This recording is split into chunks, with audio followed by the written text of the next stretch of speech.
C'est ça que nous faisons. Vous tous qui êtes en contact avec moi là. Quand quelque chose vous réussit pas, vous devez être humble. Vous avez crié à Dieu. Oh Seigneur, viens à mon secours. Et que Dieu dans sa grâce vous donne une pensée divine. C'est fini. Vous croyez désormais que toute pensée qui vient en vous là, ça vient de Dieu. Tous ceux qui disent prophète, prophétesse là, voici leur erreur. C'est pourquoi ils trompent les gens.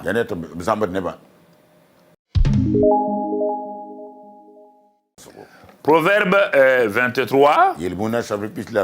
Quand on regarde le livre des Proverbes, Proverbe 23, et on voit le verset 7. Quand nous regardons cela, qu'est-ce que la Bible nous dit? Car un homme est comme les pensées de son âme.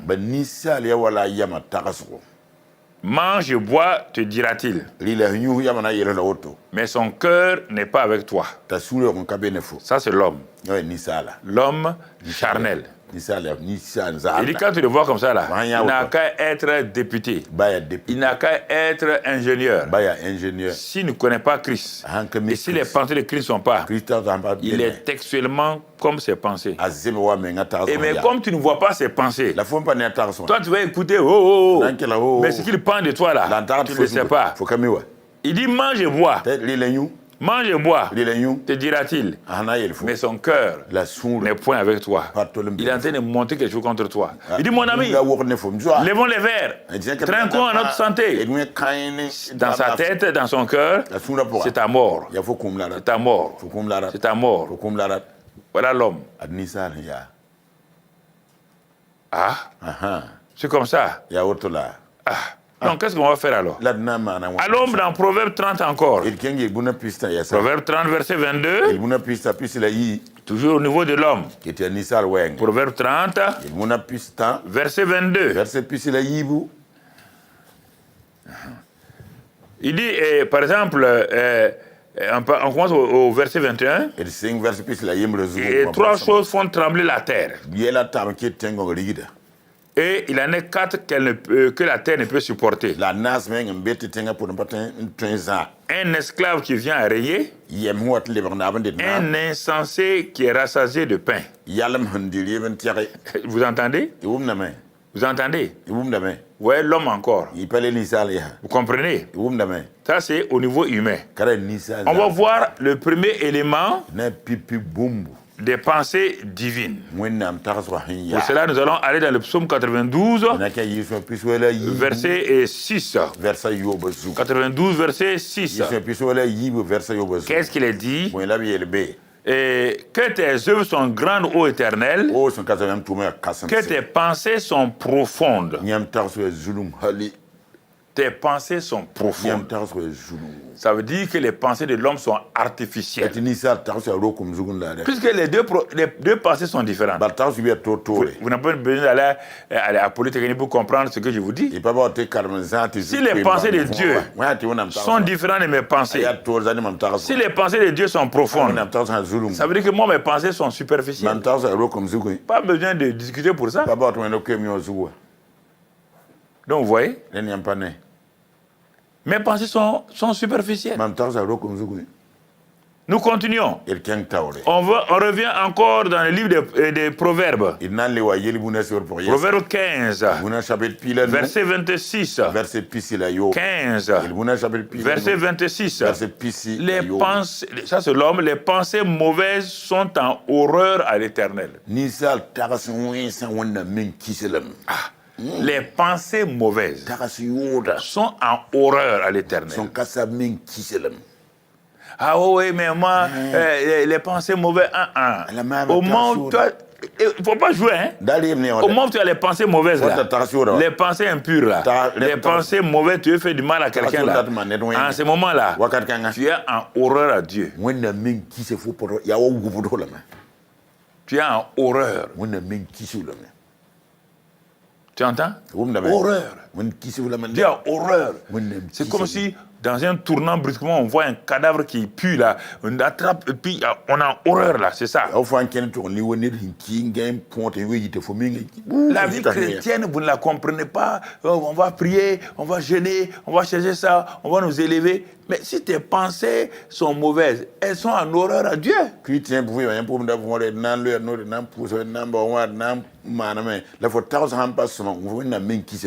C'est pourquoi le psaume 139, regardons ce que on pense, les pensées de Dieu. 139, verset 17. Qu'est-ce que la Bible dit là-bas? Il dit là-bas que tes pensées, ô Dieu, me semblent impénétrables. Les pensées de Dieu sont profondes. Elles sont impénétrables par les pensées humaines. Il faut que l'homme accepte les pensées de Dieu pour qu'elles s'ouvrent devant donc Dieu. Ça, c'est le psaume 139, verset 17. Le psaume 139, toujours verset 23. Verset 23. Sonde-moi, ô Dieu, et connais mon cœur. Éprouve-moi et connais mes pensées. Regarde si je suis sur une mauvaise voie. Et conduis-moi sur la voie de l'éternité. Voici une prière qui plaît à Dieu. David dit, ah, je commence à te connaître. Seigneur, sonde-moi. Connais mon cœur. C'est le cœur de l'homme là. Parfois, il est tortueux. Il veut se tromper lui-même. L'homme s'assoit, il se trompe lui-même. Il dit, toi, tu le connais. Donc, je te confie mon cœur. Sonde-le et regarde. Si sur une mauvaise voie, ramène-moi.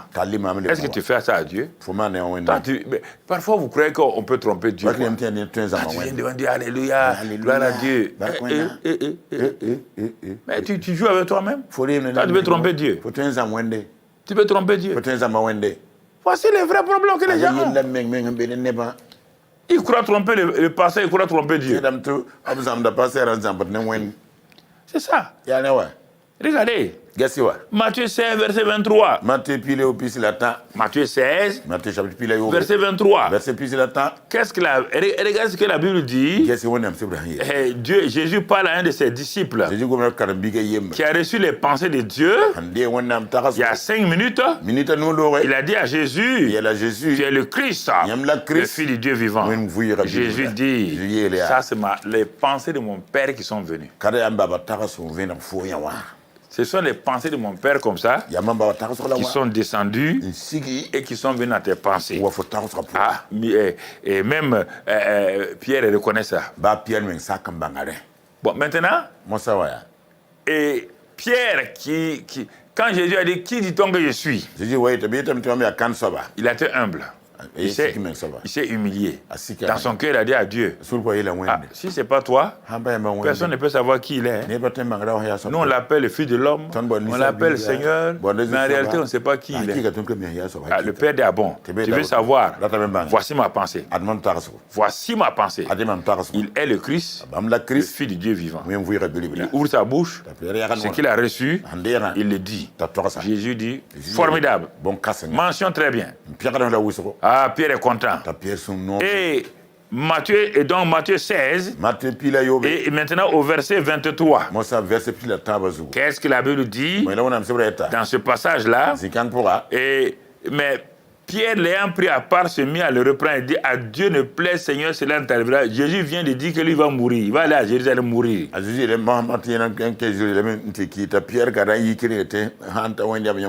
n'a plus demandé à Dieu. C'est ça que nous faisons. Vous tous qui êtes en contact avec moi là. Quand quelque chose vous réussit pas, vous devez être humble. Vous avez crié à Dieu. Oh Seigneur, viens à mon secours. Et que Dieu, dans sa grâce, vous donne une pensée divine. C'est fini. Vous croyez désormais que toute pensée qui vient en vous là, ça vient de Dieu. Tous ceux qui disent prophète, prophétesse là, voici leur erreur. C'est pourquoi ils trompent les gens. Par la grâce de Dieu, ils sont allés au trône de la grâce. Ils ont prié. Ils ont crié à Dieu. Dieu a dit, mais ma fille est venue. Elle veut savoir ce qu'il faut faire. Donc, je vais lui donner ma pensée. Et effectivement, ça devait être une parole de connaissance, une parole de révélation. Les gens sont émerveillés. C'est comme l'hyène. L'hyène a montré sa daba. L'assemblée des animaux dit, hyène, ta daba elle est bien. Elle court maintenant couper n'importe quelle branche. Elle dit, voilà deuxième daba. Les gens ont dit, quitte là. C'est ça que nous faisons. C'est mon père qui t'a donné ses pensées. Pierre se tourne et regarde tout le monde. Je vous ai dit que je suis quelqu'un. Je vous ai dit, il n'y a pas de problème. Jésus dit, dans quelques jours, il va mourir. Les gens regardent Pierre. Il dit, ah bon, ils savent que je veux parler encore. Cette fois-ci, je vais mettre le paquet. D'abord, il attrape Jésus de côté. Il dit, cela ne t'arrivera pas. Tu ne mourras pas. Tant que moi je suis là, tu ne mourras pas. Jésus élève la voix, une voix haute. Et lui dit, il se retournant dit à Pierre, arrière de moi, Satan. Tu mets en scandale. Car tes pensées ne sont pas des pensées de Dieu, mais celles des hommes. Donc Ésaïe 55 nous dit la vérité. Tes pensées ne sont pas celles de Dieu, mais celles des hommes. Et tu mets en scandale. Donc, nos pensées sont en scandale à Dieu. Elles sont en horreur à Dieu. Elles sont en scandale à Dieu. Mais regardez, frères et sœurs. Vous êtes assis devant moi, non? Regardez. Regardez votre vie. Regardez vos pensées. Ça ne marche pas. Un homme est tel que sont ses pensées. Si ses pensées sont mauvaises, il est mauvais. Il n'a qu'à faire ce qu'il veut, il est mauvais. Vous comprenez? Il est mauvais. Il peut dire, pasteur, non, moi, tu es mauvais seulement. Tes pensées colorent ta vie. Donc, tu comprends? C'est des choses qu'il faut bien comprendre. Alors, allons jusqu'au livre du commencement, le livre de Genèse. Et dans Genèse 6, nous voyons quelque chose de spécial. Au temps de Noé, qu'est-ce qui s'est passé? La Bible dit quand le monde allait de plus en plus, Genèse 6, verset 5. La Bible dit, mon frère, ma soeur, l'Éternel vit que la méchanceté des hommes était grande sur la terre et que toutes les pensées de leur cœur se portaient chaque jour uniquement vers le mal. Écoutez bien ce que je vous dis. Dieu dit que si mes pensées sont mauvaises, je suis en horreur à Dieu. Si je continue dans ces pensées mauvaises-là, quelque chose de mal va m'arriver. C'est moi qui vais attirer. La loi de l'attraction, mes pensées vont attirer les mauvaises choses sur moi. C'est pourquoi tu n'as que des mauvaises choses qui t'accompagnent. Tu as des mauvaises pensées sur les gens. Tu as des mauvaises pensées sur Dieu. Tu as des mauvaises pensées sur le gouvernement. Tu n'as jamais de bonnes pensées. C'est pourquoi certaines organisations ne peuvent pas s'entendre avec le gouvernement. Quel que soit le gouvernement qu'on met en place, ils ont de mauvaises pensées sur les gouvernements. Mais vous êtes des groupes. Vous voulez vous entendre avec le gouvernement. Mais vous avez déjà jugé tous les gouvernements. Comment vous allez vous entendre? Vous avez déjà jugé celui avec qui vous allez partir pour négocier. Mais il faut être insensé. Je ne comprends pas les organisations de tout genre. C'est le vrai problème. Tous les jours, leur pensée se tournait vers le mal. Vers le mal. Or, Dieu a horreur des pensées mauvaises. Écoutez-moi, anciens, pasteurs, évangélistes, chrétiens, chrétiennes, écoutez votre misère. Écoutez, vous n'avez pas de bonnes pensées. Tout le temps, c'est de mauvaises pensées. Mauvaise pensée. Regardez ce qui va arriver. Regardez. L'Éternel se repentit d'avoir fait l'homme sur la terre. Et il fut affligé en son cœur. Tes mauvaises pensées affligent le Saint-Esprit.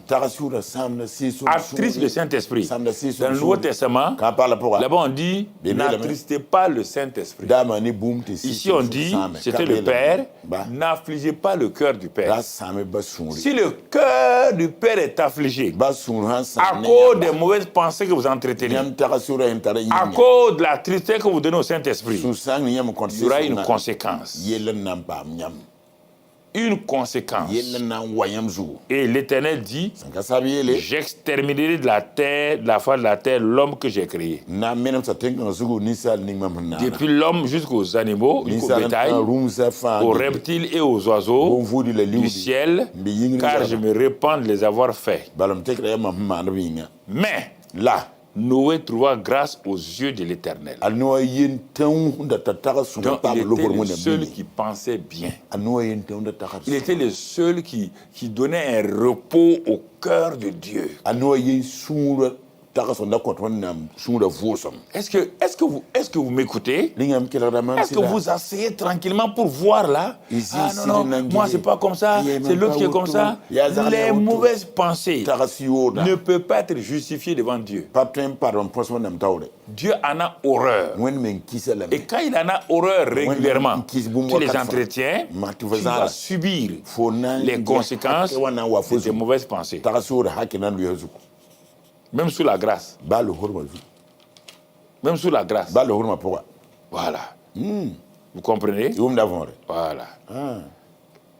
C'est des choses importantes. Donc, c'est pour vous montrer. C'est pourquoi Dieu nous conseille. Il nous conseille pour faire quoi? Dans Matthieu 15. Matthieu 15, on va voir autre chose là-bas. Matthieu chapitre 15.